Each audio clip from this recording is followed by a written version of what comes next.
In ancient times, legends told of a war between two sides, one fought by Barian and Astral.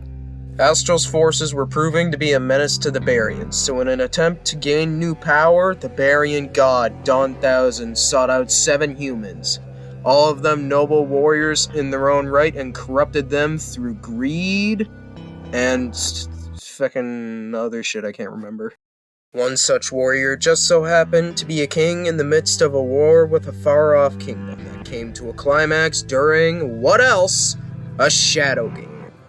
Both kings were beaten, our noble king corrupted by the evil god and made into the strongest of the 7 emperors, driven by the will to fight with his sister. His name was Nash.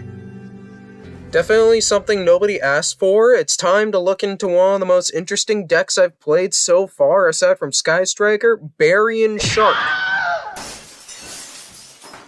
This deck belonged to the Warrior King turned Barian turned middle schooler Nash, or Reginald Castle, but most people call him Shark. The Nash is cooler, so I'm sticking with Nash. Anyway, off the topic of lore, Sharks have a similar focus in Utopia where they like to spam out rank 4s, although Sharks, however, unlike Utopia, is able to do it in a way that creates a shitty lock that only serves to bring out Exodia, otherwise known as crooked cooking. However, since I haven't watched Breaking Bad, I have no experience in crooked cooking. All I know is that to fight it, it is boring as hell.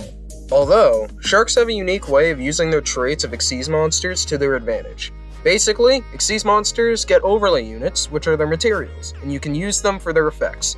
But Sharks are different, where they manage overlay units instead of burning them all at once, with starters like Buzzsaw Shark and surfacing Big Jaws able to get easy rank 4s by special summoning and searching a card respectively. However, you are able to use them as either rank 4 or 5 or 3, which for rank 5, since it's a shorter line, can go into Nass Knight, which lets you detach its materials to both put a number from your extra deck as material to it, and attach an opponent's card as an overlay unit to it, which means it is free removal. After popping the effect of Nass Knight, you can climb into Nash Knight as a card destruction immune card that will never be used for that immunity, since Nash Knight lets you summon a number between 101 and 107, a Barian number, which I will get to later. On top of the Nash line, Sharks also have Bahamut Shark, which is able to cheat out an Xyz monster of a lower rank and water, which most of the time is used for totally not awesome.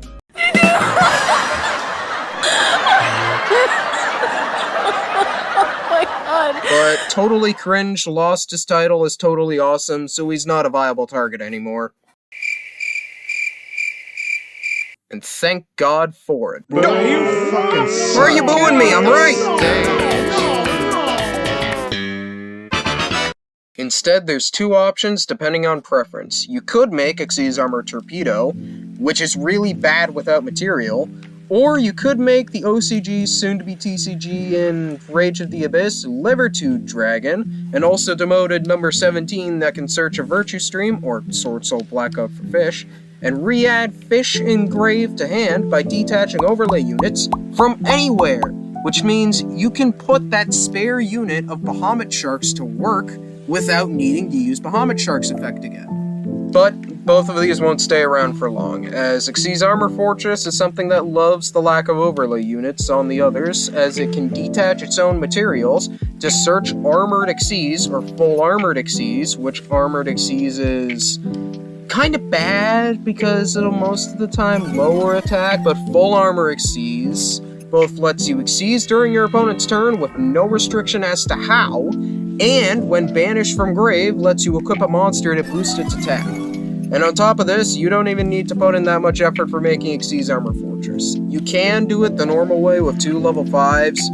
but you can just stack it on top of a lower ranked monster with no materials.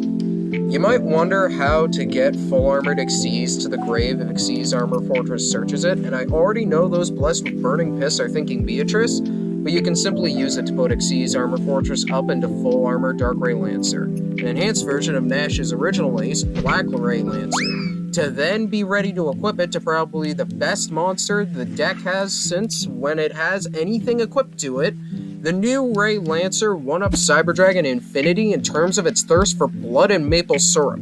The boys got into the syrup again. Really? How much of it did Cyber Dragon Infinity get down this time? 2 bottles. Good.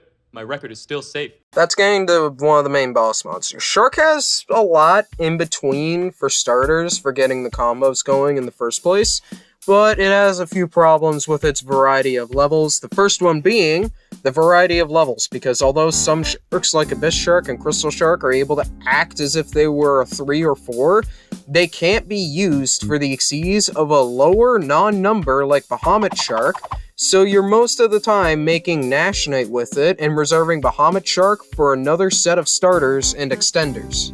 But some general extenders are Lantern Shark, which lets you special a shark from hand and can be treated as a 3 or 5 for the exceeds of a water. Crystal, which summons itself from the grave but can't be used for material unless for a number or for a rank 5. Silent Angler, which is just ZS Armored Sage, or not ZS Armored Sage, ZS Armed Sage, with no second effect. And Drake Shark, which is literally just Poplar but worse. But there is also Xyz Moray, which needs you to have an Xyz monster already, but it detaches and resummons its materials to the field for another Xyz play. And Lifeless Leaf Fish, which, although not a shark, allows you to set up Crystal Shark in the grave for later if you want to go into later plays. Okay? Okay, time to move on. However, there is a small engine that is capable of enhancing the deck if used correctly, which is the Barian cards. I mean, you saw from the thumbnail, it's Barian Shark. I've only gone over the Shark yet and haven't gone to the Barian, and I'm about to get to the Barian. I didn't lie in the thumbnail.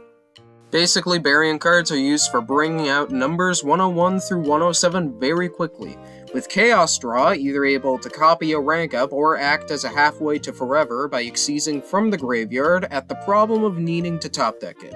But that's easily exploitable with 7th Ascension, which lets you stack the deck with a Barians, rank up 7th card, letting you draw into Chaos Draw or rank up Magic, the 7th one.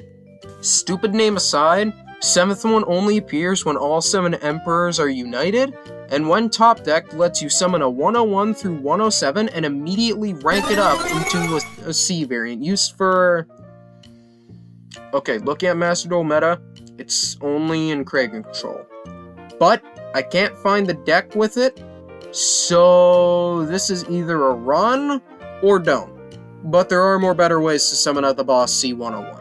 However, there is a way to get around this, since the 7th Ascension in the graveyard lets you banish itself to discard a rank up, which rank up magic the 7th one is, to immediately use its effect. So either way, you still can pop it.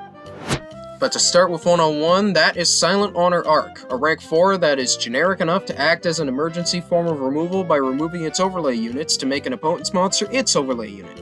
And ranking up into Silent Honor Dark, which doesn't use its overlay units to do that, and instead stacks more and more to trick Lurelust players. It's good in their deck when he's too thick.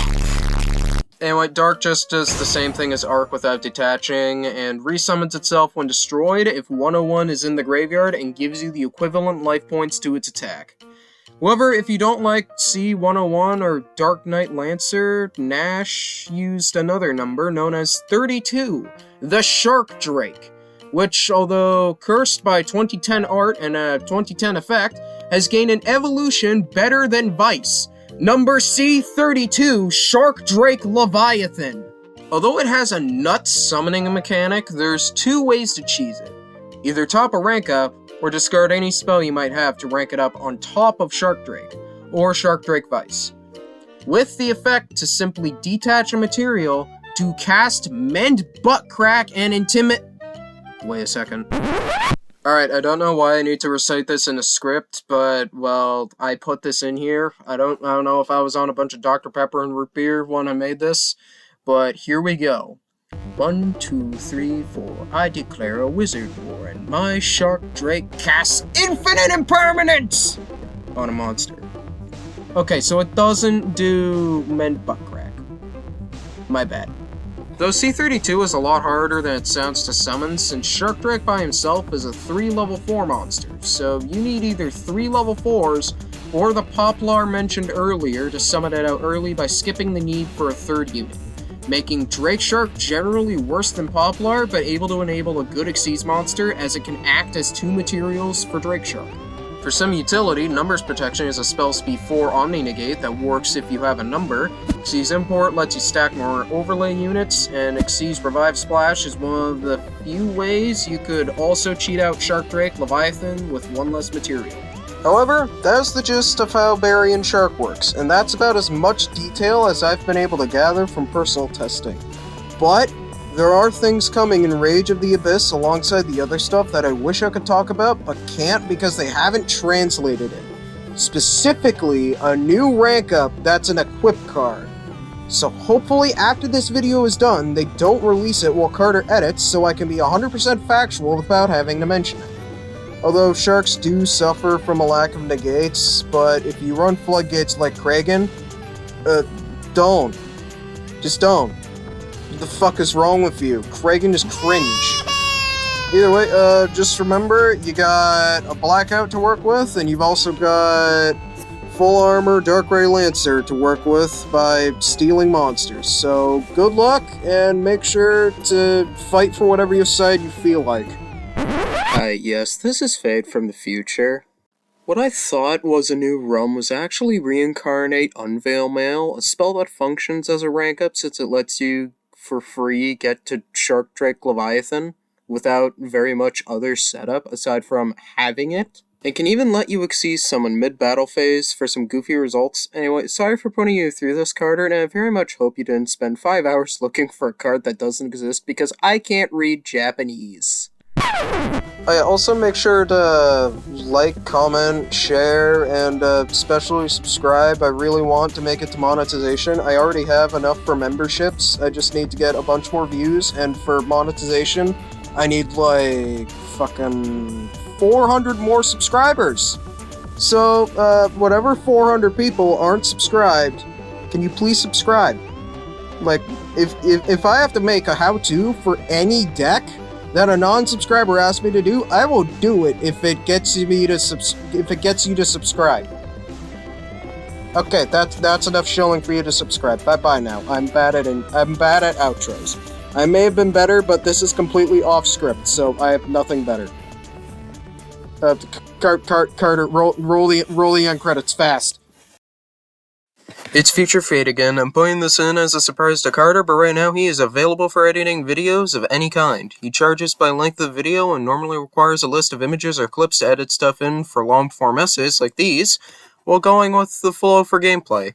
Anyway, go check him out. He may not be the best, but I'll let my views on how to speedroid convince you how good he's been for helping me grow this channel.